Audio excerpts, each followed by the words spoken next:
द्वितीय सत्र में सभी का स्वागत है। द्वितीय सत्र में सभी का स्वागत है। जो लोग इसमें ज्वाइन किया है उनका स्वागत है। और हम लोग अभी चाइनीज पर वार्ता कर रहे थे। सेमेस्टर बेसिक और सेमेस्टर 1, बेसिक ऑब्लिक सेमेस्टर 1 के जो कोर्सेज 1 दिसंबर से और 30 दिसंबर तक हुए थे, उनके संबंध में लगभग 70 जारी किया जा चुके हैं प्रमाण पत्र। जो पार्टिसिपेशन के जो लोगों ने पार्टिसिपेशन किया है उसमें अब मुझे लगता है कि शायद वो अगर किसी का एक आध का छूट गया है तो वो हमको तुरंत बता दें तब तो ठीक है, अदरवाइज ऐसे तो ये पूरा चलता रहेगा पूरे महीने भर। मुझे नहीं लगता है कि कुछ लोगों ने ज्वाइन किया था और अवगत नहीं कराया। तो हमारा एक फॉर्मेट था, उस फॉर्मेट में अगर आप लोग जारी कर देंगे और मतलब वो एप्लीकेशन दे देंगे तो हम लोग कर देंगे, लेकिन ये एक लिमिट उसकी रखी जानी चाहिए। हम लोग 1 ही 2 दिन में अगर इसको किसी का रह जाएगा तो फिर हम लोग जारी नहीं कर पाएंगे, क्योंकि हम लोग उसमें एनरोलमेंट नंबर भी लिख रहे हैं ताकि आपको मालूम हो कि हमारे पास कितने स्टूडेंट पहले आए थे। तो मेरी गुजारिश है कि अभी हम लोग ने 71 जारी किया है। 70 अभी कितने और आए हैं? 2-3 लोगों के और आए हैं। तो यानी हम लोग 70 जारी कर चुके हैं। 2 या 3 लोग और आए हैं तो ये 72-73 होंगे।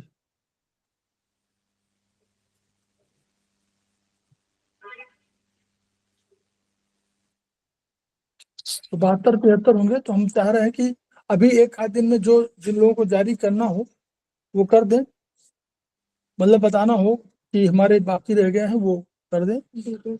जिन लोगों के जो 1 जनवरी से चल रहा है, वो 2 जनवरी से चल रहा है, वो virtually semester 1, semester 2, semester 3, semester 4 के अलग अलग कोर्सेज हैं।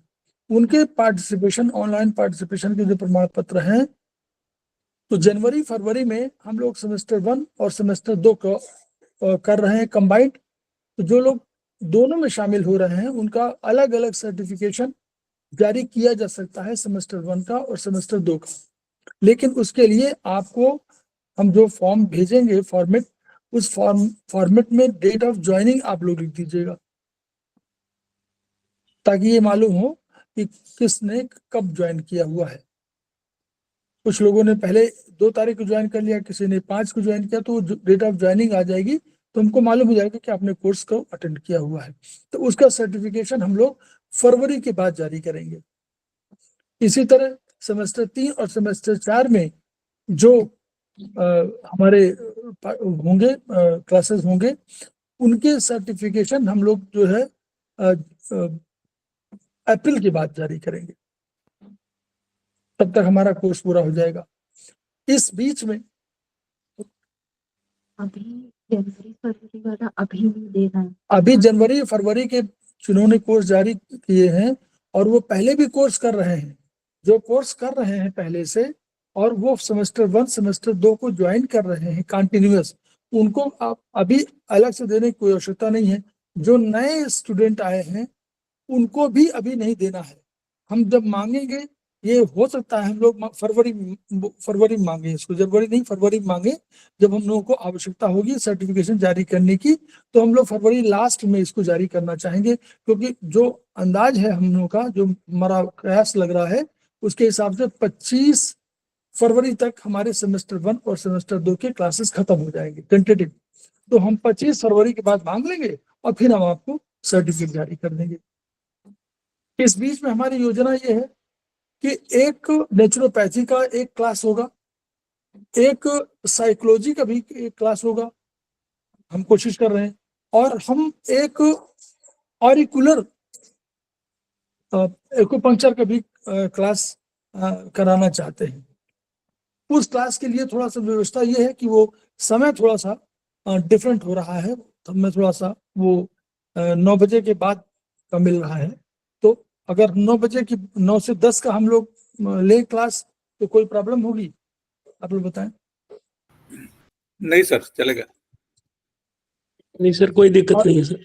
हाँ, ऑरिकुलर पर है वो, तो वो वाला क्लास थोड़ा सा लेट, उनको समय नहीं मिल पा रहा है तो वो कर रहे हैं। तो हम लोग ये कोशिश कर रहे हैं, हम लोग चाह रहे हैं कि जो विधा आपको मालूम है कि हम सब ज्ञान के खोज में हैं, चाहे वो चाइनीज दर्शन के आधार पर हो, चाहे आयुर्वेदिक एक्यूप्रेशर के माध्यम से हो, चाहे वो, क्योंकि बहुत सी बीमारियां हमारी दूर हो रही हैं। अभी हमारे सामने ही लोग तमाम बैठे हुए हैं, लोग कहते हैं कि हम सांसों के आधार पर देखते हैं। तो ये सब ऐसी विधाएं जिनका अगर हमको मालूम है, हम कुछ लोग कह सकते हैं कि भाई हम दुर्गा सप्तशती के आधार पर भी ट्रीटमेंट करते हैं, कुछ लोग कहते हैं हम ओम लिखेंगे तो भी उसके आधार पर एक ट्रीटमेंट होता है। ये सब ट्रीटमेंट की विधियां हैं। तो हमको भारतीय दर्शन, चाइनीज दर्शन और को जानने में कोई बुराई नहीं है। उसको एक एक क्लास लेने में हमारा कोई वो नहीं है। हमारा कोर्स हम पूरा करा ही रहे हैं, जो हमारा चाइनीज का और आयुर्वेदिक कोर्स है। उस कोर्स के साथ साथ ये एडिशनल चीजें दे रहे हैं ताकि आप लोगों को, तो आपके ज्ञान में वृद्धि हो और आपके जो स्वास्थ्य में हो उसका संवर्धन हो, उसका मतलब आपका स्वास्थ्य और अच्छा हो जाए। बस यही हमारी मूल भावना है। तो हम लोग चाहेंगे कि ये सब 2-3 क्लासेस हम लोग शुरू करें, जैसा जिसका होगा वो देख लेंगे समय, और आप लोग उसको अटेंड कर पाएंगे तो ठीक है, नहीं अटेंड कर पाएंगे तो नेचुरली वीडियो देखेंगे तो ठीक है। तो इसके माध्यम से हम लोग कोशिश ऐसे कर रहे हैं अनेक ए, विधाओं लियो को। अंदर है कि बाहर है?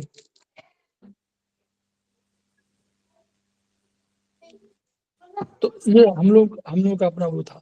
अब हम लोग शुरू करना चाह रहे हैं अपने क्लासेस को। तो हम लोग अब आयुर्वेद पर चर्चा कर रहे थे उस दिन।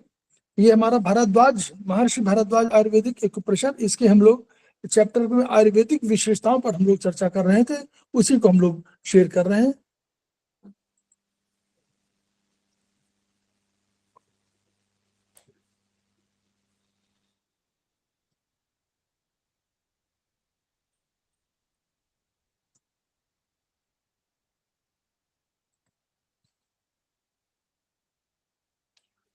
शेयर हो रहा है ना?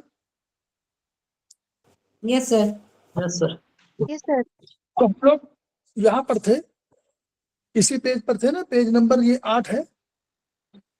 तो आयुर्वेद में क्या कहा गया, हम लोग वहां चाइनीज में भी देख रहे थे यही बातें कि हमको अगर ये हमको सिम्टम मिले तो हम ऐसे करें, ये सिम्टम मिले तो ये रोग करें। उसी को आयुर्वेद ने अपने कहा कहा कहा कि 3 सूत्र कह दिया उन्होंने कहा हेतु लिंग औषध ज्ञानम स्वस्था तुरपरायणम त्रिसूत्रम शाश्वतम पुण्यम बुद्धेयम पितामह। कहा 3 सूत्र है, हेतु सूत्र, लिंग सूत्र और औषध सूत्र। औषधि नहीं, औषध सूत्र याद रखिएगा, औषधि नहीं है, औषध है। तो औषध ज्ञान, हेतु सूत्र क्या है, कारण। तो वही 3 सूत्रों के बारे में हम लोग चर्चा कर रहे थे। तो आज उसका टेबल फॉर्म जो टेबल था हमारा, तो उसके आधार पर हम लोग अपनी बात शुरू करेंगे। देखिए ये 3 है।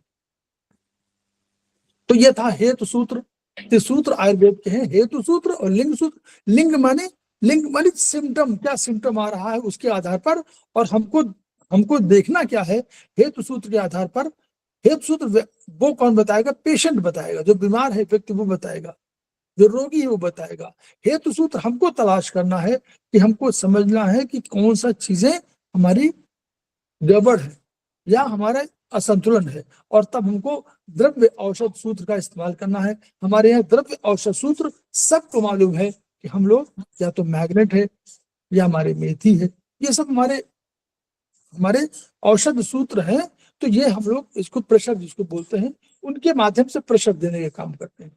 तो हेतु सूत्र के तमाम चरण, 3-4 चरणों की बात की उन्होंने कि भाई कारण क्या होता है, किन कारणों की वजह से हमारा ये आता है। तो भाई वो आया, लिंग सूत्र आया, हेतु सूत्र हम लोग विवेचना कर रहे हैं कि कैसे बीमारी क्यों होती है। तो बीमारी के 3 कारणों की विवेचना आयुर्वेद में किया गया, ये आयुर्वेद का पॉइंट है। इसके बेसिस पे हम लोग आयुर्वेदिक एक्यूप्रेशर पढ़ेंगे। अभी ये आयुर्वेद है। उन्होंने कहा कि काल, एक कारण होता है काल। काल क्या मतलब, समय। समय का मतलब कि आप उस समय पर जो आपका 3 उसके हर बीमारी के हर परिस्थितियों में 3 बताए गए बीमारी के कारण। एक अतियोग, अतियोग माने अधिक, उसके साथ, उस काल के साथ अधिक योग, मतलब आप रात भर जगे काल के साथ, तो ये काल कह रहा है कि आपको सोना है तो ऐसा मत, उसके साथ अतियोग मत करिए। अयोग माने बिल्कुल कोई काम न करिए या कोई काल के साथ व्यवहार मत करिए। कोई काल माने समय, समय का कोई उपेक्षा जो न मत करिए, अतियोग मत करिए। ऐसा मन काम कर रहे हैं तो लगातार काम करते रहें, क्योंकि काल भी कह रहा है कि आराम करिए। काल कह रहा है कि आप इस समय पढ़ने जाइए, आप काल कह रहा है कि इस समय आप सोने जाइए, काल कह रहा है कि भोजन करिए। ये सब चीजें काल के नियंत्रण में है, क्योंकि काल कभी नष्ट नहीं होता है, काल आत्मा के साथ जाता है। ये आगे पढ़ेंगे आप लोग। तो अत योग और अयोग माने बिल्कुल योग नहीं, उसके साथ बिल्कुल तादात्म्य न करना, ये अयोग है। और मिथ्या योग माने गलत व्यवहार करना, यानी आप जिस समय रात में सोना है तो रात में आप जगे, फिर दिन में सोना, दिन में जगना है तो आप दिन में सोए। ये तो काल का मिथ्या योग है। तो ऐसे काल के आधार पर हम लोग अभी सेमेस्टर 1 में है, धीरे धीरे डेवलप करेंगे। सेमेस्टर 2 में जब आएंगे तो और इसकी व्याख्या हम लोग कर सकते हैं। ठीक, काल जनित बहुत रोग होते हैं, तो इसीलिए कहते हैं कि उनको आप, भाई आप ठंडक में है, कह रहे हैं कि भाई आप कुछ ओढ़ लीजिए, आप उसी बर्फ में और नहाने बैठ जाएं तो नेचुरली काल की उपेक्षा कर रहे हैं आप। तो अब दूसरा क्या है, असात्म इंद्रियार्थ संयोग। हम लोगों ने कहा था मन और इंद्री के विषय, इंद्रियार्थ माने असात्म माने साथ में अनुकूल, जैसे अनुकूल करना है, यह एक मतलब उसके साथ रिलेटिव, आपके साथ कोहेसिव वातावरण रखना है, ये है साथ में अनुकूल वातावरण करना। और असात माने उसके प्रतिकूल कार्य करना, किसका, असात में, और प्लस इसमें असात, अ माने नहीं, सात माने सात में नहीं है। और इंद्रिय, तो सात में जब ई लग जाएगा तो ए बच जाएगा, तो इंद्रिय, इंद्रिय, इंद्रियार्थ, इंद्रिय प्लस अर्थ, इंद्रिय माने अर्थ माने विषय, इंद्रियों के विषयों के साथ संयोग जो है असात, अनुकूल संयोग ना हो। मन के साथ जब इंद्रियों के अर्थ का मतलब क्या है, इंद्रियों के विषय, विषय का कौन है, शब्द, स्पर्श, रूप, रस, गंध, इन्हीं को हम लोग तन्मात्रा बोलते हैं, इन्हीं को हम विषय कह देते हैं, और इन्हीं को हम गुण कह देते हैं, शब्द, स्पर्श, रूप, रस, गंध। तो इंद्रिय अर्थों के, इंद्रिय के विषयों के साथ जो है असात में रखना, ऐसा अगर संयोग होगा तो भी कारण होगा हमारे बीमारी का। उसका भी 3 दशाएं हैं, अतियोग, अयोग, मिथ्या योग। आंखों का काम देखना है, लेकिन कोई हर चीज देखने का काम आंखों का नहीं है। अगर वही लगातार आप सूर्य की किरणों को लगातार देखते रहे तो अतियोग है। अयोग है कि कोई चीज हम देखेंगे नहीं, हम सूर्य की ओर कभी जाएंगे नहीं, सूर्य के चाहे वो 12 बजे हो तब भी नहीं जाएंगे, तो ऐसा नहीं है, ये अयोग है। मिथ्या योग माने गलत रूप से यूज करना। जब भी मिथ्या योग मतलब जिस रूप में कहा जाए उस रूप में यूज न करना, वो मिथ्या योग है। मिथ्या ढंग मतलब मिथ्या, मिथ्या माने न तो अतियोग है ना योग, बल्कि वो ऐसा प्रयोग कर रहे हैं कि उल्टा। ठीक है, तीसरा कर्म है, कर्म का भी अतियोग, अयोग, मिथ्या योग तीनों है।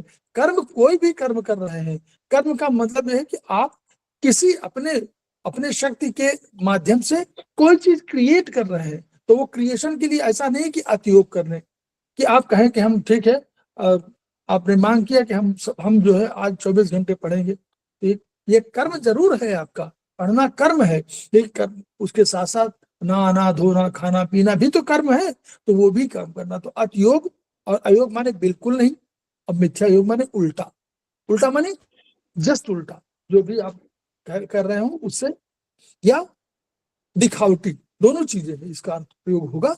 जैसे दिखावटी पढ़ने कहा जाए तो आप पहले किताबें खोल के बैठ जाइए और उसमें आप दूसरा जो है वीडियो देखने लगिए।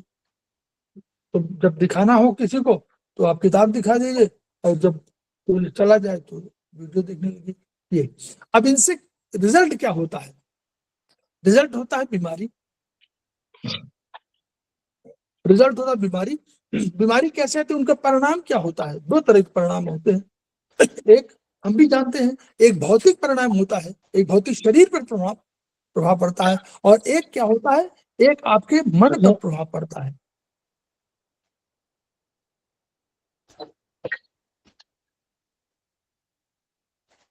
वीडियो आप लोग बंद रखा करें, मुझे बंद करने की आवश्यकता न पड़े। तो हम लोग चाहते हैं कि परिणाम और प्रज्ञापराध दो चीजें, शरीर का क्या है, शरीर जो है कोई इन तीनों से असात विद्या संयोग हो, काल हो, कर्म हो, इनके माध्यम से परिणाम होगा जरा। जरा माने बुढ़ापा, बुढ़ापा, बुढ़ापा, क्षुधा, क्षुधा माने प्यास, तृषा, क्षुधा माने भूख, तृषा माने प्यास, मृत्यु माने अंतिम दशा। तो यानी ये परिणाम होते हैं, इनसे उल्टा असर पड़ता है, जरा भी आ जाएगी, भूख प्यास बढ़ जाएगी, कम हो जाएगी, बैलेंस फॉर्म नहीं होगा, इसी को कहा गया कि क्षुधा तृषा होगी और मृत्यु जो है अंतिम अवस्था है। ये शरीर के हैं, भौतिक शरीर के हैं, ये आपको शरीर में दिखाई दे रहे हैं, इसको कहेंगे आप शारीरिक रोग के रूप में है। उधर क्या है कर्म, उधर क्या है, इन तीनों का लोग बंद कर दे, शायद किसी खुला हुआ है क्या। तो प्रज्ञापराध है। दूसरा प्रज्ञापराध क्या है, यानी कर्म, कोई भी काम असात में या संयोग या कर्म कोई कर रहे हो तो उससे क्या होता है, मानसिक जो है वो प्रज्ञापराध कहलाता है। मन यानी मन जो चाह रहा है उसके विपरीत आप कोई काम कर रहे हैं तो ये प्रज्ञापराध कहलाता है। कैसे, इससे क्या होगा, इस अपराध की वजह से रिजल्ट क्या होगा, रिजल्ट की बात कर रहे हैं, रिजल्ट क्या होगा, धी भ्रंश, बुद्धि, बुद्धि माने होता है, बुद्धि सिखाती है कि आपको कौन अच्छा है कौन सही है। अगर ये बुद्धि नष्ट हो जाए तो हमको समझ ही नहीं आएगा कि क्या करना है। धृति, धैर्य, धैर्य क्या है, धैर्य बहुत बड़ा आपका आचरण वो है, हथियार है। इस धैर्य की वजह से आप हमेशा बेटर करने की कोशिश करते हैं। धैर्य ये है कि आपके एग्जाम में आपको कम नंबर मिले तो आप धैर्य खो देंगे, अगर धैर्य खो दिया तो बेकार हो गया। आपको कम नंबर मिले कोई बात नहीं है, अगली बार हम फिर करेंगे और अगली बार और अच्छा रिजल्ट लाएंगे, ये धैर्य है। धैर्य खोना, ठीक है, तो धृति भ्रंश, धैर्य हो जाएगी। और स्मृति माने, अगर स्मृति न रहे तो आपको समझ में नहीं आएगा, आप क्लास में पढ़ रहे हैं आपको भूल जा रहा है बार बार। तो ये अपराध के रूप में है। फर्स्ट सेमेस्टर में इतना ही बता रहा हूं, आगे कभी डिटेल में आएगा, सेकंड सेमेस्टर में डिटेल में हम लोग बताएंगे और वार्ता करेंगे इस पर, ठीक है।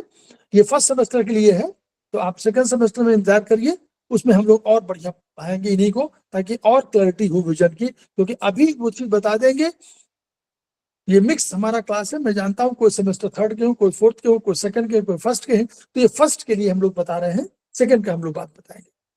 अब लिंग सूत्र की बात उन्होंने कहा, तो लिंग सूत्र में क्या है, ये उन्होंने 5 दशाएं कही है, ठीक है। इन 5 दशाओं में 3 दशाएं हैं और 2 दशाएं नहीं है। ये चरक संहिता के हिसाब से है, 2 दशाएं नहीं है, किताब में जो लिखा है वो उतना सही नहीं। तो आप उसको करेक्शन करना चाहें कर सकते हैं, नहीं करना चाहें नहीं करें, लेकिन हम आपको वो बताएंगे जो चरक संहिता में।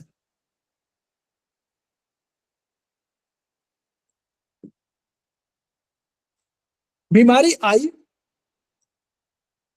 अंदर हम लोगों ने रक्त पढ़ा सब लोगों ने, उसमें परिवर्तन हो रहा है, ये कैसे मालूम पड़ेगा, जब कोई रिजल्ट आएगा तब ना मालूम पड़ेगा। रिजल्ट कहाँ आया, रिजल्ट तो आपका हम लोगों ने ईसीएफ पढ़ा है, आईसीएफ पढ़ा है, तो ईसीएफ और आईसीएफ में परिवर्तन हो चुका, हमको मालूम ही नहीं पड़ेगा। हमको मालूम तब पड़ेगा जब कोई हमारा सिम्टम बाहर बिल्कुल क्लियर सिम्टम दिखाई पड़ेगा। अदरवाइज हम जाएंगे टेस्ट कराने के लिए, जब टेस्ट कराने गए तब मालूम हुआ टेस्ट तो आपने 1 महीने बाद कराया है, और टेस्ट में बता दिया कि ये चीज आपकी ये अधिक है, कोई भी पैरामीटर, तो उस समय आपको मालूम पड़ेगा।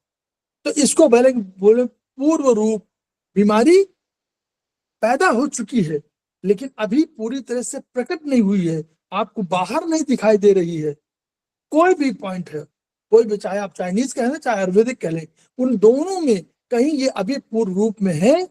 ये आयुर्वेद कह रहे हैं कि पूर्व रूप है, अभी आपका बीमारी का प्रकटीकरण नहीं हुआ है, वो अपने पूरे रूप पुराने रूप में है। जैसे जन्म, आप सोचिए ना, जन्म तो जब तक जन्म नहीं होगा मालूम ही नहीं पड़ेगा, तो पूर्व रूप में होता है, मालूम तब टेस्ट कराएंगे तब मालूम पड़ेगा, तो वह पूर्व रूप नंबर 1। नंबर 2 रूप, अब बीमारी ने अपना सिम्टम देना शुरू कर दिया है, बीमारी ने सिम्टम देना शुरू कर दिया, बुखार आने लगा। इन्फेक्शन आपको हो चुका, बुखार अब आया, 2 दिन बाद आया, 1 दिन बाद, 24 घंटे बाद आया, 2 घंटे बाद आया। ये 2 घंटे जो है वो पूर्व रूप के हैं और 2 घंटे बाद रूप है। फिर तीसरा संप्राप्ति। संप्राप्ति माने बीमारी पूरी तरह से प्रकट हो गई कि अब उन्हें दिखा दिया कि वास्तव में ये बीमारी है, इसको संप्राप्ति बोलेंगे। ठीक है, पूरा फुल अपने पूरे रूप में लक्षण प्रकट होने लगे। उपक्षय अनुपक्षय 2 टेस्ट की दशाएं हैं। जैसे उपक्षय माने आप, मैं एग्जांपल दे रहा हूं, उपक्षय माने अगर कोई आपको ठंडक लग गई है तो उपक्षय माने कि ठंडक लग गई है तो कोई भी वैद्य या कोई भी आपका थेरेपिस्ट देखेगा और वो ये पहचान करना चाहता है कि क्या वास्तव में ठंडक लगी है, कोई और कारण है, तो ठंडक के लिए वो ठंडक के उल्टा कोई प्रयोग करेगा, आप पर गर्मी बढ़ाने के प्रयोग करेगा, वो आपको कंबल उड़ा देगा, वो आपको चाय पिला देगा। तो जब ये चाय पिला देगा तो यानी ये रोग के विपरीत है, व्याधि के विपरीत, रोग माने व्याधि विपरीत है, उसका जो जिन कारणों से हुआ था उन कारणों के उल्टा कोई कारण बता रहा है, तो वो टेस्ट करेगा। अगर आप ठीक हो गए या आप ठीक हो रहे हैं, आपका ठंडक दूर हो रही है, तो यानी ये उपक्षय। इस सिस्टम को, इस टेस्ट को उपक्षय बोलेंगे। तो ये कोई प्रकटीकरण नहीं, लक्षण तो प्रकट है, रूप है, लेकिन उनको टेस्ट करने के लिए हमने किया कि हमारे वैद्य ने या हमारे थेरेपिस्ट ने क्या किया, आपको हीट का पॉइंट लगा दिया ठंडक लगने पर, और अगर आप ठीक हो रहे हैं इसका मतलब कि उसका ये टेस्ट सही था कि आपको ठंडक लगी है।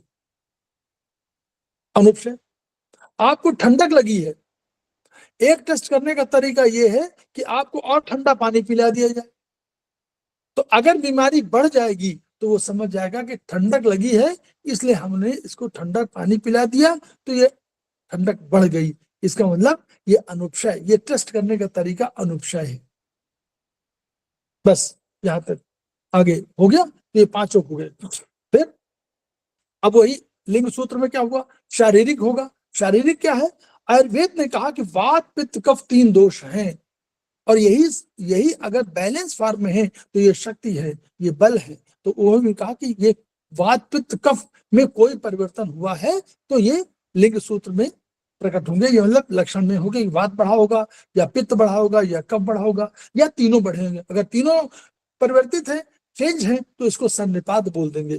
प्रीत करे जब तीनों भाई, ये तीनों भाई हैं, उपजय सन्निपात पर्यायी, तो सन्निपात उत्पन्न होता है। ठीक है, वो सन्निपात है, आप लोग जानेंगे, इररिलेवेंट चीजें बोलने लगता है।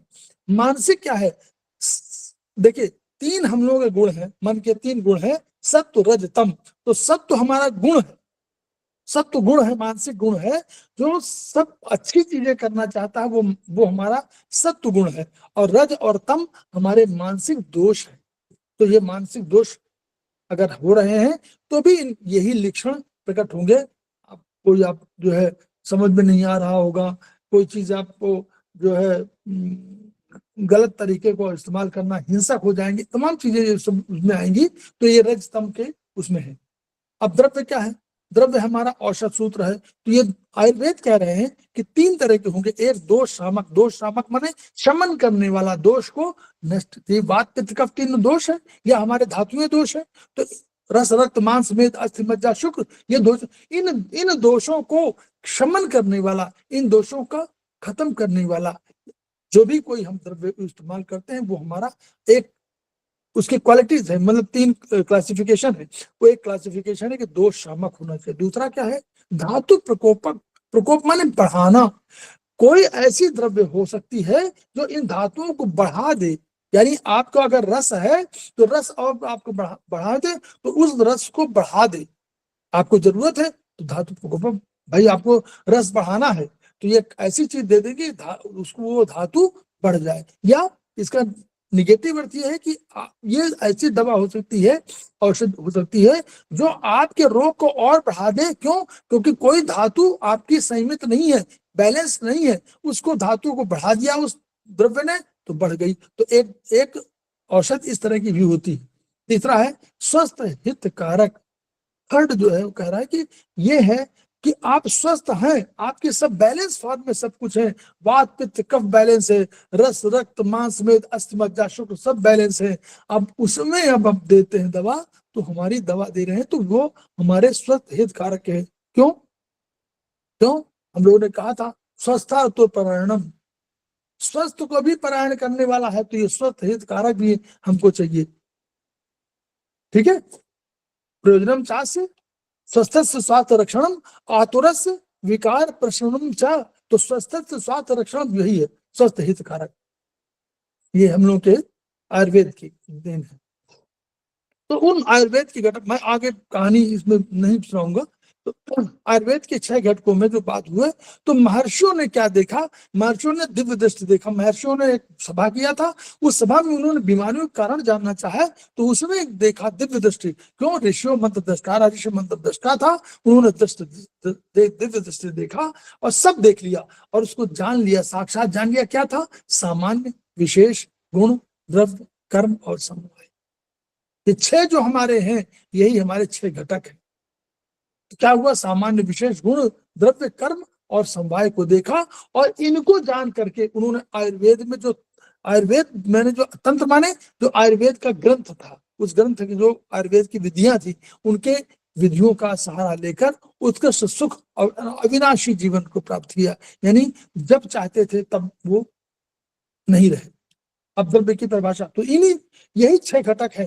तो आयुर्वेद में 6 घटक, हम लोग कहते हैं ना 6 का अंक बहुत महत्वपूर्ण है, 6 घटकों का महत्व है। यहाँ देखिए 3 सूत्र है, वहां 5 का है। 5 क्या है, 5 महाभूत है, 5 हमारे तन्मात्राएं हैं, 5 हमारे रस रक्त मांस मेद अस्थि मज्जा शुक्र वही है, और 5 हमारे पराभौतिक भी है। तो 5 भौतिक हो गए, तो 5 का अंक हो गया।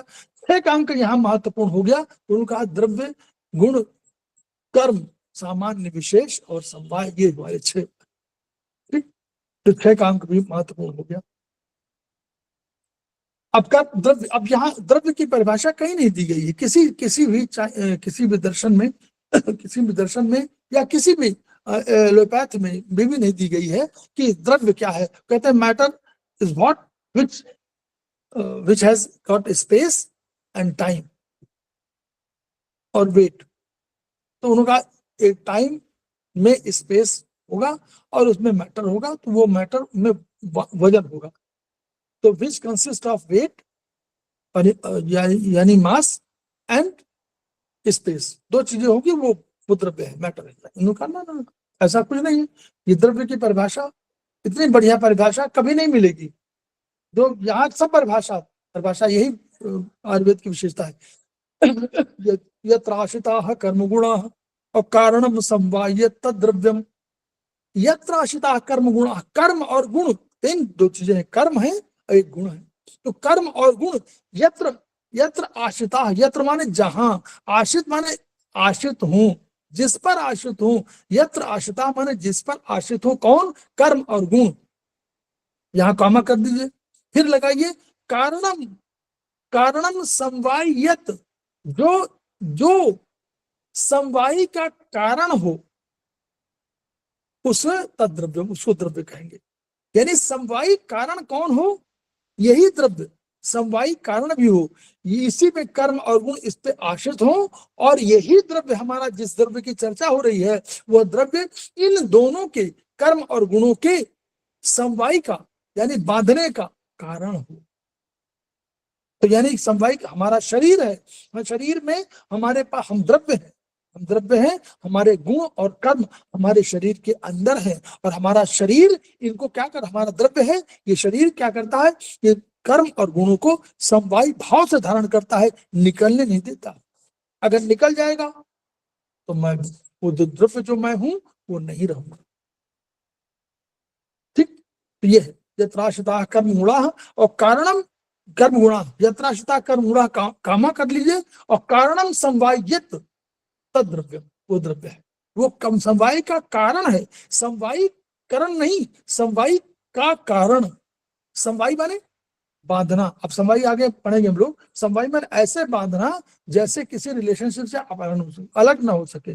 समवायी भाव से जुड़े हुए आप, जैसे हम लोग कह रहे हैं कि आप समवायी के साथ जुड़े हुए हैं, यानी समवायी भाव से जुड़े हुए हैं, ये हमारा है। यत्राश्रिता कर्म गुणा कारणम समवायी, ऐसा भाव से जुड़े हुए हैं द्रव्य में, ऐसे भाव में स्थित है कि ना तो ये कर्म गुण अलग हो सकते हैं, और अगर अलग हो गए तो गुण द्रव्य नहीं रहा। ठीक है। दूसरा कर्म की परिभाषा कहा कि प्रयत्नादि कर्म चेष्टित मुच्यते, इसको पूरा है कि सार्था गुरुवादयो बुद्धि प्रयत्नांता परादय गुणा प्रोक्ता प्रयत्नादि कर्म चेष्टित मुच्यते। ये पूरा श्लोक इस तरह है। तो खैर उसको बताने की वो सेकेंड सेमेस्टर में। तो प्रयत्न आदि चेष्टाओं को कर्म कहते हैं। प्रयत्न क्या है? कोई भी आप अपने इच्छा के, यानी के जो आप स्थिर हो, इससे अगेंस्ट में कोई काम करें तो जो प्रयत्न कर रहे हैं इसको प्रयत्न कहेंगे। और अगर ये प्रयत्न है तो यही कर्म है। इष्ट आपका चेष्टा, इष्ट मतलब कहा चेष्टा कोई कर रहे हैं तो चेष्टा है। जो भी प्रयत्न आदि की चेष्टाएं हैं ये सब कर्म के रूप में कही जाती हैं। प्रयत्न प्लस आदि कर्म चा इष्टित इष्टि इष्टिम उच्चतई, मतलब जो चेष्टा है, चेष्टा माने कोई आपका इच्छा करना। तो जो कोई इच्छा कर रहा है, चेष्टाम इति उच्चतई, उसको चेष्टा उच्चतई होगा। तो एनीवे हम लोग का यहाँ माने, अब कर्म का क्या रूप है? उसका चलन कर रहा है, चलना काम उसका है, गति माने है। अगर कर्म में होगा तो गति होगी। आपके आंखों में स्पंदन हो रहा है तो कर्म है, स्पंदन गति हो रही है तो कर्म है। हृदय चल रहा है तो हृदय कर्म कर रहा है, कोई मूवमेंट हो रहा है, हार्ट में मूवमेंट हो रहा है, चेस्ट में मूवमेंट हो रहा है, आपके लंग्स में मूवमेंट हो रहा है, आपके स्टमक में मूवमेंट हो रहा है, आपके एसआई सब जगह मूवमेंट हो रहा है, आपके एसोफेगस में मूवमेंट हो रहा है। तो सब जगह चलन हो रहा है, यही चलन है जीवन, चलने का नाम। जब तक चलना है तब तक जीवन है, रुके जीवन नष्ट। जब चलना सब चीजें बंद हो जाए तो जीवन नहीं, तब जीवन से ट्रांसफर। तो गति, और गति का अर्थ क्या है? गति, अब गति को भी डिफाइन किया, गति को देखिए बढ़िया डिफाइन किया, वो कहीं ऐसा भी नहीं मिलेगा, वो तमाम डिफिनेशन बोल देंगे। यहाँ गति का अर्थ है कि पूरा पुराने से संबंध हटना और नए से संबंध जुड़ना। किसी एक बिंदु से आपको हटना है और दूसरे बिंदु से जुड़ना है, यही गति है। ठीक है। तो यानी पूर्व संबंध से पहले से जो यहाँ पूर्व था, ये पूर्व है, दिखाई पड़ रहा है, ये दिखाई पड़ रहा है, हाथ दिखाई पड़ रहा है, नहीं दिखाई पड़ रहा है? दिख रहा है सर। जी सर दिख रहा है। दिख रहा है। तो ये जो हाथ है, ये जो पूर्व है, ये पूर्व यहाँ पर था, पहले कोई बिंदु यहाँ पर था, अब ये बिंदु यहाँ पर था और ये यहाँ चला गया, तो इससे तो अलग हो गया और यहाँ पर उसने स्थापित कर दिया, यहाँ पर आ गया। तो इसको बोलेंगे पूर्व संबंध विच्छेद। और उत्तर माने बाद वाला, बाद में संबंध स्थापन किया तो ये हुआ। इसको ये अब 6 कर्म कैसे हैं? उत्क्षेपण, ऊपर की ओर उठना, अवक्षेपण, नीचे की ओर जाना, ऊपर और नीचे। आकुंचन, अभी कल पढ़ाया है प्रीति मैडम ने, आकुंचन प्रसारण, हार्ट की फंक्शनिंग। और गमन, गमन माने मूवमेंट, वही है। तो ये उनके, ये 5। एक और है उनमें। अब कर्म क्या बताया? वही कर्म, अभी कर्म कह रहे ना, कर्म का एक परिभाषा और आ गई। देखिए कर्म की परिभाषा 2 है, संयोगे च विभागे च कारणम द्रव्यमाश्रितम। यहाँ पढ़िए अलग, और फिर कर्तव्य से क्रिया कर्म कर्म न नदपेक्षते। अब क्या है और सुनिए समझिए। संयोगी, ये संयोग था, यहाँ था ना, तो ये विभाग, ये वियोग विभागे था, यहाँ से अलग हुआ था और यहाँ मिल गया था, यही तो था। तो यहाँ संयोग हुआ था और यहाँ विभाग हुआ था। संयोगे च विभागे च, चाहे उसके टुकड़े कर दीजिए और चाहे संयोग कर लीजिए, चाहे वो टुकड़ों बांट दीजिए, मैंने अलग कर दीजिए, दोनों में कारण हो, जो कौन कारण हो, कर्म की बात कर रहे हैं। द्रव्यम आश्रितम, द्रव्यम आश्रितम, द्रव्य में जो आश्रितम हो, द्रव्य में जो आश्रित हो, यानी द्रव्य के अंदर रहता हो, द्रव्य के अंदर रहता हो, संयोग और विभाग में कारण हो, इसको हम क्या कहेंगे? कर्म कहेंगे। इसको हम कहेंगे कर्म है। संयोगे च विभागे, यही कारण रूप है। कारण माने हम लोग कहा था ना कारण और कार्य। कारण माने जो मूलभूत चीज हो, जिसकी वजह से कोई कारण हो रहा हो, जिसका कर्म हो रहा हो, तो वो कारण है। और एक रिजल्ट हो, द रीजन, रीजन माने कारण और रिजल्ट माने परिणाम, कार्य। तो कारण और कार्य का संबंध वही है जो रीजन और रिजल्ट का है। तो हम रीजन है, हम बोल रहे हैं, ये रिजल्ट है। तो मैं कारण हूं और मैं कारण जो बोल रहा हूं, ये कारण इसकी वजह से बोल रहा हूं, इस द्रव्य की वजह से कारण है बोल रहा हूं, और जो बोल रहा हूं वो रिजल्ट है। तो संयोगे च विभागे सब द्रव्य में आश्रितम, द्रव्य में आश्रित हो, यानी ऐसा नहीं कि द्रव्य के बाहर रह कर, द्रव्य में रहेगा। लेकिन और सुनिए, कर्तव्य से क्रिया कर्म, ये जो हमारा पॉइंट है, कर्तव्य से क्रिया कर्म, ये पॉइंट हमारा नहीं है, ये दार्शनिक विचार है। लेकिन हम लोग अपने यूज कर, चिकित्सा में कैसे यूज कर रहे हैं आप देखिएगा। उन्होंने कहा कि कर्तव्य और अकर्तव्य क्या है, कर्तव्य डिफाइन किया वहां उन्होंने कि कर्तव्य क्या है, कर्तव्य से क्रिया कर्म। अगर कर्तव्य की क्रिया करते हैं वही कर्म है। अकर्तव्य, चोरी करना कर्म नहीं है। आप चोरी करके कोई कर रहे हैं, डकैती डाल रहे हैं, तो वो कर्म नहीं है, कर्तव्य की क्रिया कर्म है। किसी किसी किसी की सहायता करें, किसी परेशानी की सहायता करें, वो कर्तव्य है। किसी दुखी को आप भोजन करा दे, वो कर्तव्य है। किसी का धन लूट ले, वो कर्तव्य नहीं है। तो कर्तव्य, लेकिन ये एक विचार कहाँ का विचार था, ये विचार था हमारा दार्शनिक विचार था। ये दर्शन में उसका यूज करते हैं कि कर्तव्य क्या है, अकर्तव्य क्या है। हम लोग अपने कर्तव्य का पालन करें या ना करें अलग पॉइंट है, लेकिन उन्होंने डिफाइन किया कि कर्तव्य क्या है, क्या अकर्तव्य है। अगर आप किसी की जानबूझ के बुराई कर रहे हैं, बिना किसी कारण के बुराई कर रहे हैं, बिना किसी उसको रोक रहे हैं, उसके अवरोध कर रहे हैं, आप उसको रोक रहे हैं, किसी उसके उत्थान को रोक रहे हैं, तो आप कर्तव्य नहीं कर रहे हैं। ये कर्तव्य नहीं है, ये अकर्तव्य है। तो ये तो डिफाइंड हो गया वहां। लेकिन हम अपनी बात कर रहे हैं, हमने भोजन लिया, मुंह में डाला, ऐसा फैगस को उसको कहना चाहिए कि वो स्टमक में ले जाए। अगर ये नहीं कर रही है, अगर ये सफेगस नहीं कर रही है, स्टमक नहीं कर रहा है और ये उल्टी कर दे रहा, तो इसको हम बोलेंगे ये कर्तव्य के काम नहीं है, अकर्तव्य है। डिफाइन इनको चेंज करिए अपने थेरेपी में। मुंह से खाना आपने खाया तो खाना आपको स्टमक में जाना चाहिए, अगर नहीं जा रहा है वो कर्तव्य की क्रिया नहीं है, ये कर्म नहीं है। तो वो कर्तव्य की क्रिया नहीं है तो कर्म भी नहीं है। दूसरा क्या है, कर्म का गुण, कि कर्म द्रव्य में आश्रित है, वही कारण स्वरूप है, उसी के वजह से सब काम हो रहा है। द्रव्य की पहचान भी वही कर्म करा रहा है। अब क्या है देखिए, कर्म नान्यपेक्षते, कर्म किसी की अपेक्षा नहीं करता है, किसी का इंतजार नहीं करता है कि भैया तुम आओगे तब मैं चलना शुरू करूंगा ना। I will not wait for anybody, I will do my work, वो कह रहा है।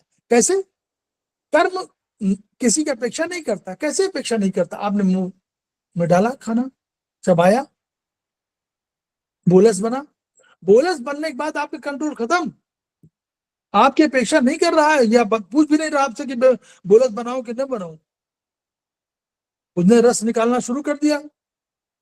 पेरोटिड तीन ग्लैंड है ना, तीनों ग्लैंडों से अपना रस निकालना शुरू किया, जिसको लार सलाइवा बोलेंगे, उसने निकालना शुरू किया। वो अपेक्षा नहीं कर रहा, वेट नहीं कर रहा, उसके बाद वो अंदर चला गया, वेट नहीं कर रहा आपका, वो फिर नीचे चला गया, स्टमक में चला गया, वेट नहीं कर रहा।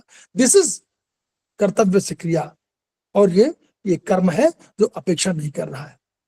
गुण समवायु तू निश्चेष्टा कारणम गुण, आप देखिए फिर वही देखिए भाई, ये समवायी भाव से भी जुड़ा हुआ है, लेकिन निश्चेष्ट है, ये एक निष्क्रिय है।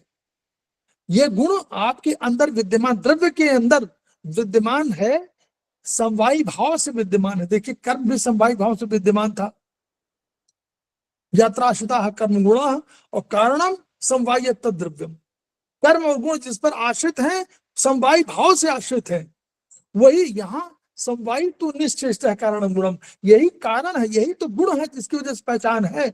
आप बहुत अच्छा समयनिष्ठ हैं, ये आपका गुण है, यही आपका कारण है, इसी से आपकी पहचान हो रही है। तो ये आपका कारण है किसका, लेकिन निष्क्रिय है। ये बताता नहीं फिरता है, ये चलता भी नहीं है, ये मूवमेंट भी नहीं कर रहा, ये बता भी नहीं रहा है, लेकिन ये अपनी पहचान करा रहा है, द्रव्य की पहचान करा रहा है। इसी गुण के कारण आपकी पहचान हो रही है। ये निश्चेष्ट है, ये निष्क्रिय है, यही कारण है, यही मूलभूत कारण है जिसकी वजह से आपकी पहचान हो रही है द्रव्य की, आपकी माने द्रव्य की पहचान हो रही है। तो ये द्रव्य में समवायी भाव से जुटा हुआ है, समवायी भाव से स्थित है, इसलिए इसे ये गुण कहा जाता है। तो वही एक से जुड़े हुए सब। अब उसी को गुण को कह दिया इन्होंने कि द्रव्यों के गुण कर्म कहा। आकाश में मृदु है, लघु है, सूक्ष्म है। लघु माने ये सब इसलिए कि आकाश लघु, आकाश इतना बड़ा है। आकाश जो द्रव्य है उसके गुणों की चर्चा हो रही है, ऐसे आकाश की चर्चा नहीं हो रही है। आकाश जो द्रव्य है उनके गुणों की चर्चा हो रही है। इस आकाश को मत मान लीजिएगा ब्रह्मांड में आकाश है, लेकिन हम जो आकाश की बात करें, आकाश में द्रव्य में जो है, जो कौन से है, मृदुता है, सॉफ्टनेस कहलाता है, लघुता है। अगर उसको ऐसे उन्होंने कहा था, उन्होंने चिकित्सा में यूज किया था, अपने यहाँ कहा, उनके पास क्या था, औषध। तो उन औषधियां जो थी, उन औषधियों के द्रव्य थे, औषधियों में जो द्रव्य था उसके गुण कर्मों की चर्चा हो रही है। लघुता है, लाघवकारी है, छोटा बना देने वाला है, यानी अगर आप मोटे हो पतला बनाने वाला आकाश तत्व है। सूक्ष्म, सूक्ष्म बना देगा आपको, सूक्ष्म चिकना बना देगा, मतलब अप्रतिघात वाला होगा, ये उसका गुण है। शब्द है, शब्द अगर हो रहा है, इनको हम लोग अपना चिकित्सा में आगे चल के यूज करेंगे। कर्म मार्दव, मृदुता से मार्दव। सौशीर माने छिद्र युक्त है, आकाश रोम छिद्र है हमारे, तो वो हमारे जो बॉडी है उसमें रोम छिद्र है, पसीना निकलता, सौशीर है, सुशीरता है। जैसे आकाश में सुशीरता है तो वैसे ही आकाश में पानी बूंदे गिरती हैं, तो सुशीरता की हमारे शरीर से निकलता पसीना सौशीर है, मतलब सुशीरता है, छेद है। लाघव, लघु, लघु से लाघव। वायु, वायु में भी देखिए लघुता है, वायु भी लघुता, लाघवकारी है। शीत है, उसमें एक कैरेक्टर शीत है, जोड़ दीजिएगा, एक कैरेक्टर उसमें शीत है जो विशिष्ट में आएगा। रुक्ष है, रुक्ष करेगा, रूखा कर देगा आपको। खरता माने टेढ़ापन कर देगा, कहेंगे भैया बहुत आदमी खर है, बहुत टेढ़ा आदमी है, बात करता नहीं है, ये खरता है। बांस है, खरता पैदा करता है, जब तक वो सॉफ्ट रहेगा तो लचीला हो जाएगा, बाद में टेढ़ा हो जाएगा, वो खरता है। विशद, विशद माने स्पष्ट, विशद के बहुत माने हैं। विशद माने स्पष्ट, सफेद, श्वेत, और बहुत क्लैरिटी, क्लैरिटी ऑफ विजन, ये सब विशद है, विशद में है। सूक्ष्म, इन द्रव्य, वायु द्रव्य की बात है।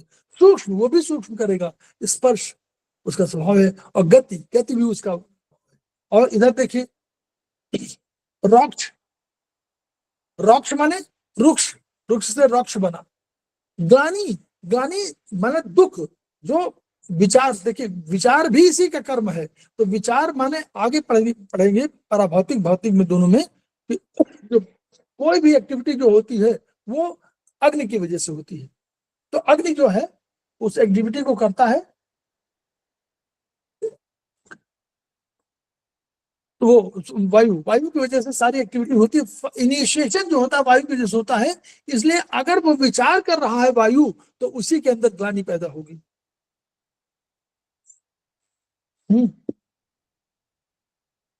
इसको क्लैरिफाई करिए आप लोग,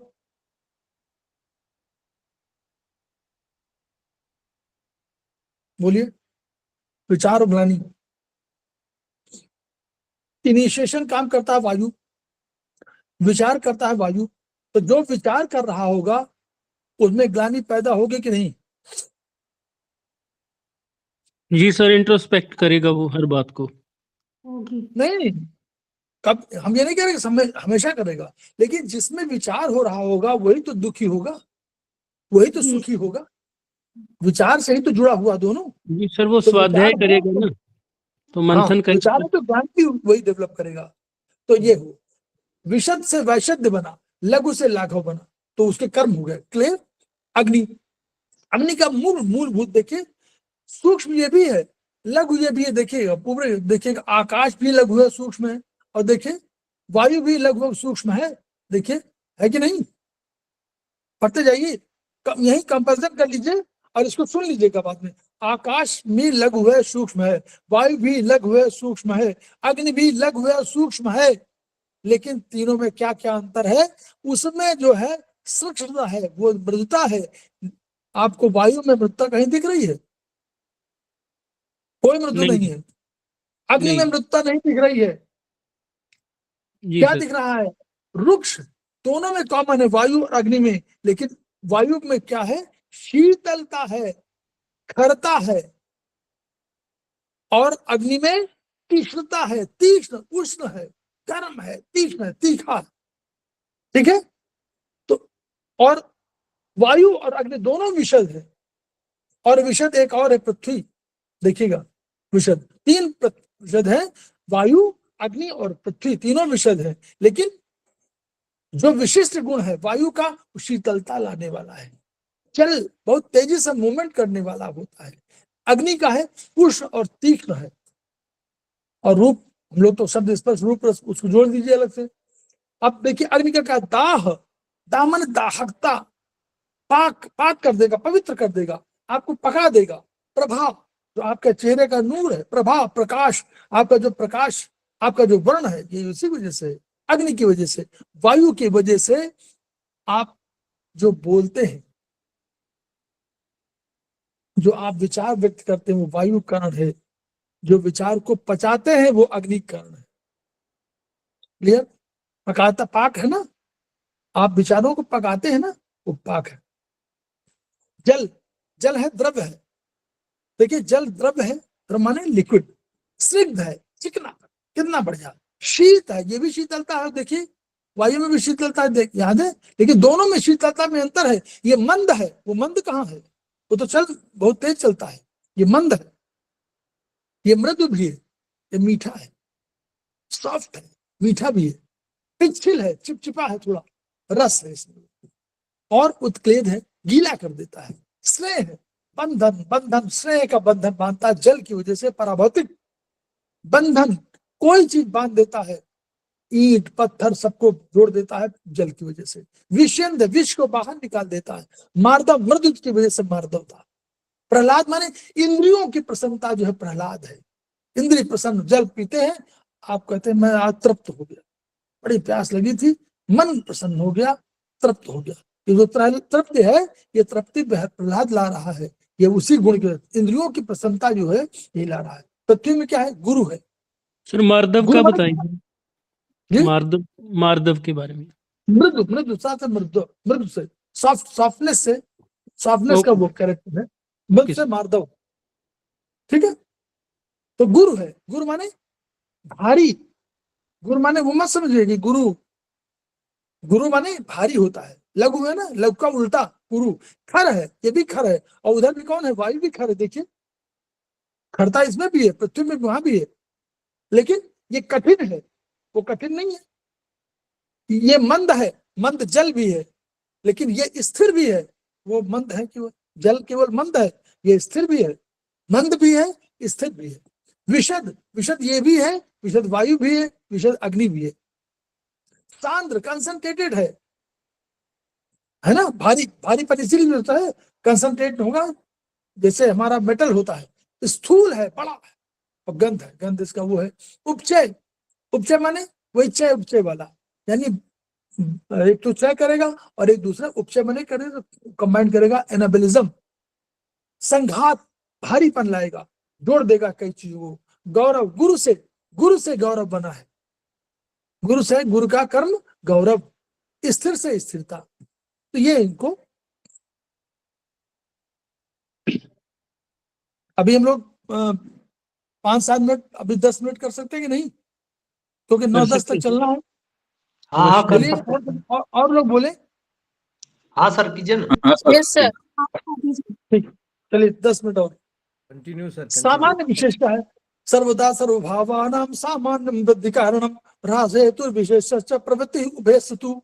अब करें सर्वदा सर्वभावानां, भाव क्या है? सर्वभावानां माने सभी, सर्वभावानां, सर्व भावों में। कौन भाव है? द्रव्य है, गुण है, कर्म है, यही तो है भाव हमारे, जिन पे चिकित्सा हम कर रहे हैं। द्रव्य पे कर रहे हैं, गुण पे कर रहे हैं, कर्म कर रहे हैं। तो सर्वदा, सर्वदा माने हमेशा, सर्वभावानां माने सभी भावों में। भाव कौन है? द्रव्य, गुण, कर्म।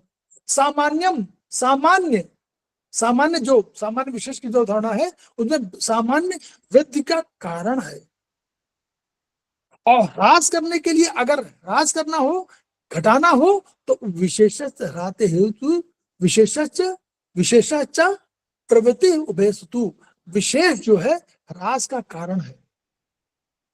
तो माने द्रव्य सामान्य और विशेष की अवधारणा क्या है? कहते हैं सर्वदा सर्वभावानाम सामान्यम वृद्धि कारणम, सभी भावों में, द्रव्य गुण कर्म के सभी भावों में सर्वदा माने हमेशा सामान्य ही वृद्धि का कारण होगा। और अगर ह्रास करना है आपको तो विशेष का सहारा लेना पड़ेगा।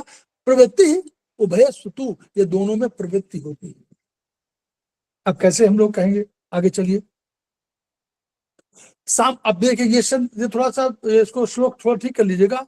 सामान्य मेकत्व कर्म, सामान्य मेकत्व का छूट गया है। सामान्यम एकत्व कर्म, एकत्व कर्म, एक लाने की बात जो कर रहा है वो सामान्य कर रहा है, एक कर रहा है वो सामान्य कर रहा है। विशेषस्तु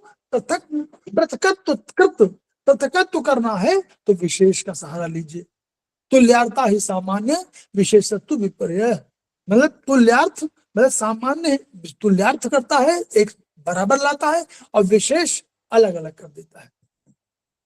तो प्रवृत्त संस, अब देखिए, अब ये इसको मत पढ़िएगा, ये तो आप जो पढ़िएगा पढ़ लीजिएगा, मैं उसको पूरा भाव बता दूं, उसका अर्थ निकाल क्या है इसमें।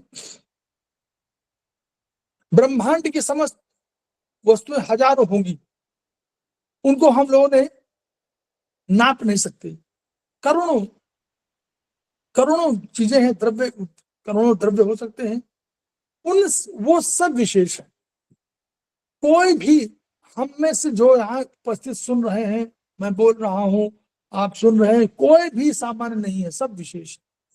सी.एस. शर्मा साहब की अपनी विशेषता होगी, सुशील कुमार जी की अपनी विशेषता होगी, सुधा जी की अपनी विशेषता होगी, भट्ट जी की अपनी विशेषता होगी, हरगुरिंदर सिंह जी की अपनी विशेषता होगी, नीतू मैम की अपनी विशेषता होगी। सारे लोग जो बैठे हुए सबकी अपनी विशेषता है, कोई किसी से अलग, सब अलग है, सब विशेष है, इनको विशेष कहेंगे, सब विशेष है।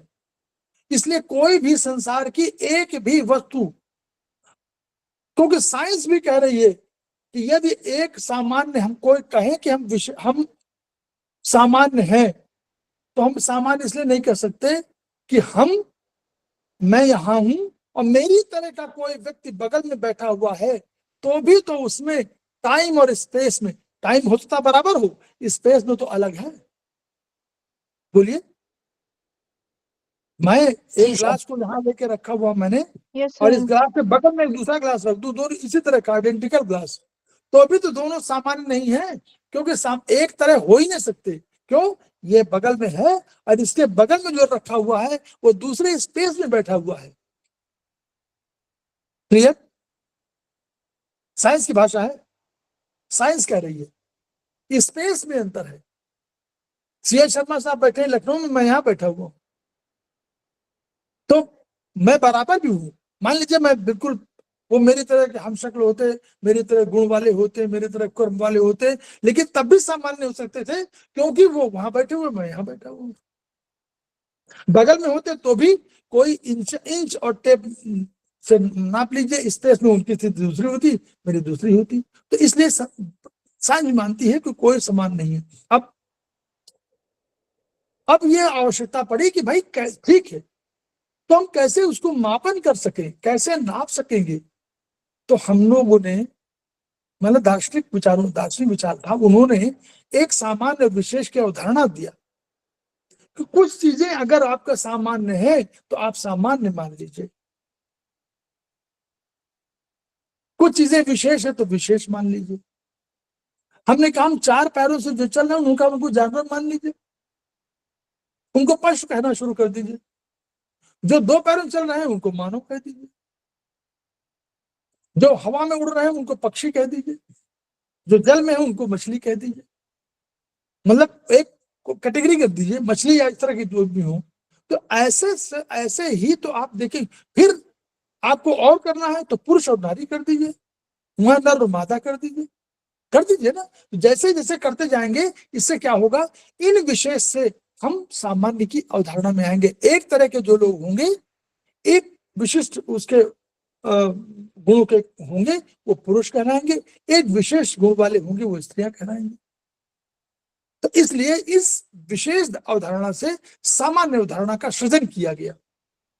अब 4 पुरुष हो और 5वां पुरुष आ जाए तो सामान्य कह रहे हैं कि सामान्य वृद्धि कर देगा। 1 आया, 2 आया, 3 आया, 4 आया, 10 आया, 10 बढ़ते चलेगा तो सामान्य वृद्धि कर देगा।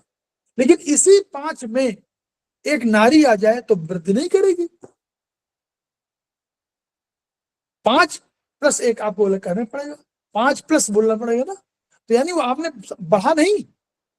तो वही कहा कि सामान्य विशेष में यह अवधारणा दी गई कि अगर एक तरह के सामान्य होंगे तो एक तरह के आधार पर हमने उनको सामान्य कह दिया, और हर व्यक्ति तो विशेष था ही, तो विशेष को हमने कहा पृथकत्व। तो यानी बुद्धि से भेद बुद्धि माने डिफरेंस को निकालते हुए हमने उसको एक क्रिएशन कर दिया।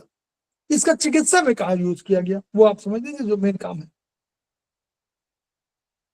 आपने कहा कि ठंडक लगी है, तो आपने कहा ठीक है, तो आप किसी के पास गए, उन्होंने कहा ठंडा पानी पी लीजिए, या उन्होंने कहा कि बर्फ के सिले पे लेट जाइए, तो ये सामान्य, पहले सामान्य क्या था? ठंडक। तो ठंडक और बढ़ी कि ठंडक घटी? बोलिए आप। हाँ हाँ ना बोलिए, तभी तो चिकित्सा में यूज करेंगे। बढ़ी बढ़ेगी। सर। बढ़ेगी। बढ़ गए ना, तो सामान्य थी ना, ठंडक थी, ठंडक में ठंडक बढ़ी तो वो क्या हो गई? सामान्य, वो वृद्धि का कारण हो गई। सामान्य में ठंडक बढ़ी तो वो वृद्धि का कारण हुई कि नहीं हुई? और इसी ठंडक लगी है, इसी में कंबल उड़ा दें आपको और आपको खूब गर्मी दे दें, आपको हीटर चला दें, तो ये ठंडक कम होगी कि नहीं होगी? तो ठंडक का ह्रास हो गया। क्यों? क्योंकि हमने ठंडक से विशेष गर्मी वाली चीजें आपको दे दिया, तो वो द्रव्य गुण कर्म तीनों में उल्टा काम कर दिया हमने, तो आपका विशेष हो गया और आप ठीक हो गए। तो ये विशेष हो गया। विशेष क्या करता है? ह्रास कर देता है, यानी जो ठंडक थी उसका ह्रास हो गया। यह सामान्य और विशेष की अवधारणा है।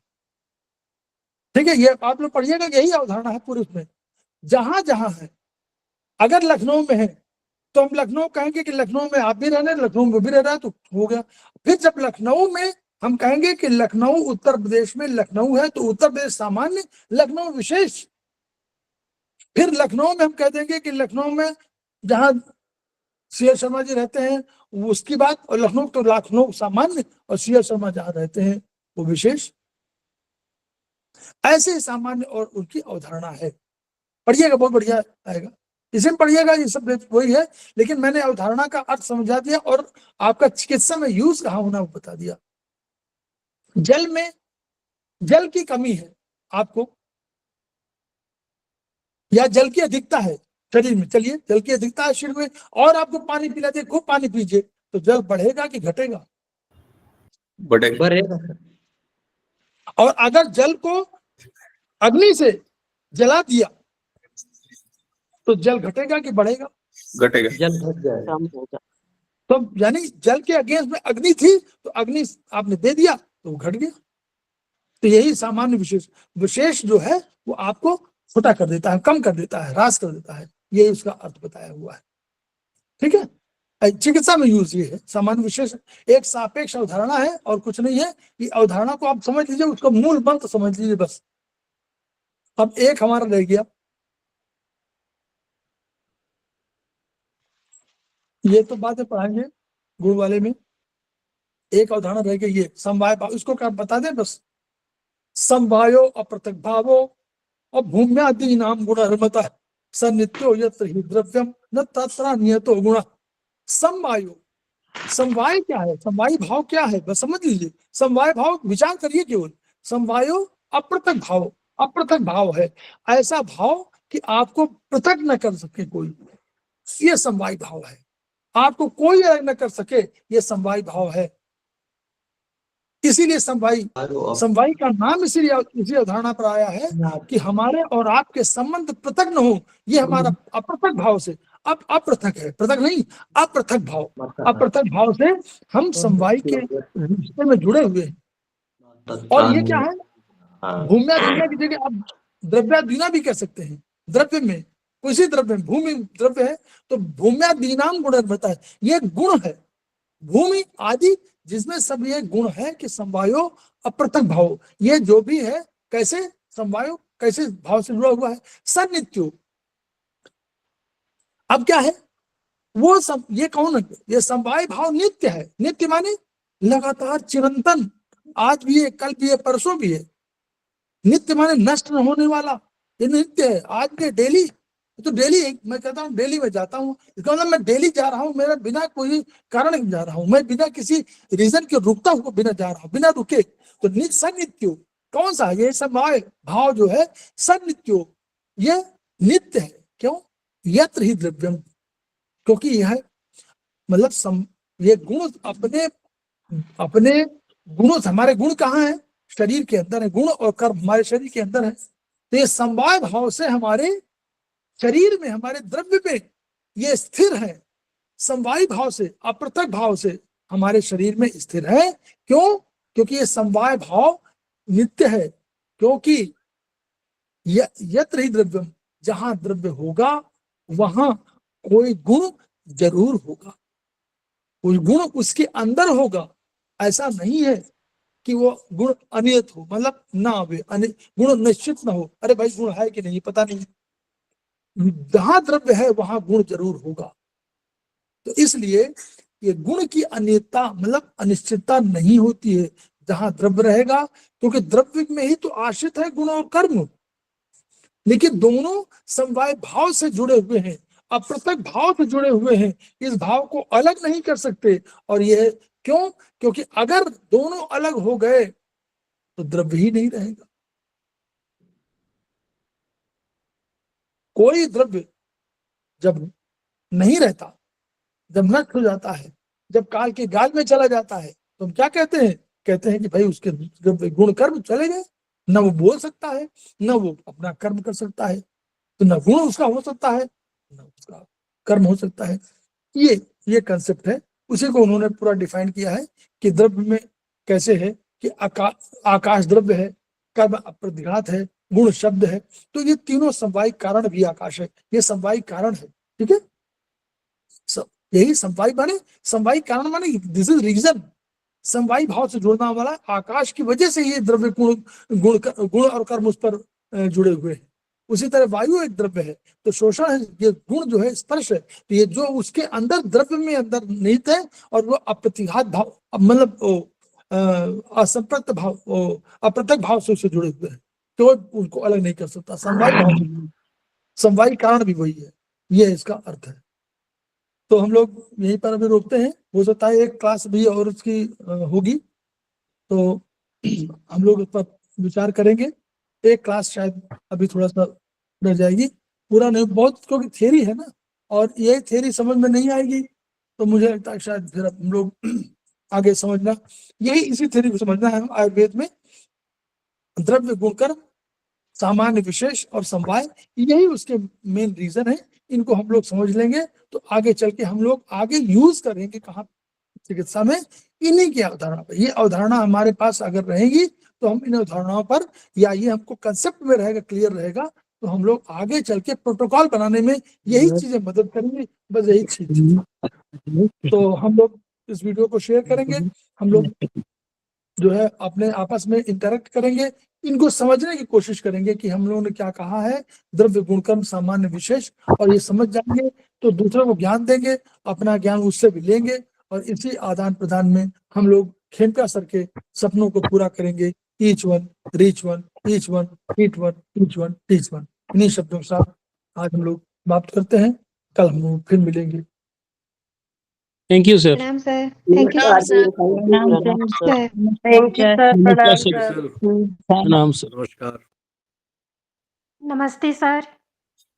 नमस्ते।